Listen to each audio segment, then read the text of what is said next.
Hey guys, আজ আপনাদের সাথে আমি শেয়ার করব মুড়িঘণ্ট, যা বাঙালির জনপ্রিয় ঐতিহাসিক একটি পদ। প্রথমে মাথাটি ভেজে আলুটি ভালোভাবে ভেজে নেব। তারপরে তেলের মধ্যে জিরে ও তেজপাতা, এলাচি, দারচিনি দিয়ে দেব এবং মাথাটি একটু ভেঙে নেব।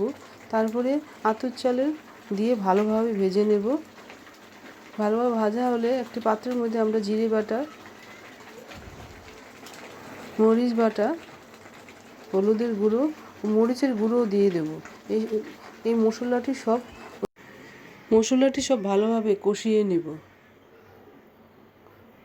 প্রায় 2 মিনিটের মতন কষাবো, যত পর্যন্ত চালটি এর সাথে না মিশে যাবে।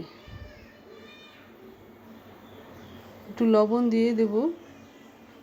দেখুন, আমাদের মশলাটি কষানো হয়ে গেছে, উপর দিয়ে তেল ভাব বের হয়েছে। এবার আমরা ভাজা মাথাটি দিয়ে দেব।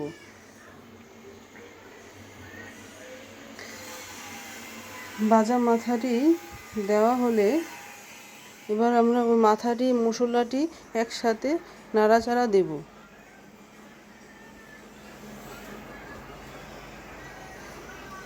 একসাথে নাড়াচাড়া হলে একটুখানি গরম মশলা অ্যাড করব। তারপরে আলুও অ্যাড করব, ভাজা আলুটি। তারপরে পরিমাণ মতন জল দিয়ে ভালোভাবে উতরিয়ে প্রায় 4 মিনিটের মতন উতরাতে হবে, যাতে চালটি সিদ্ধ হয়। হয়ে গেল আমাদের সুস্বাদু মুড়িঘণ্ট।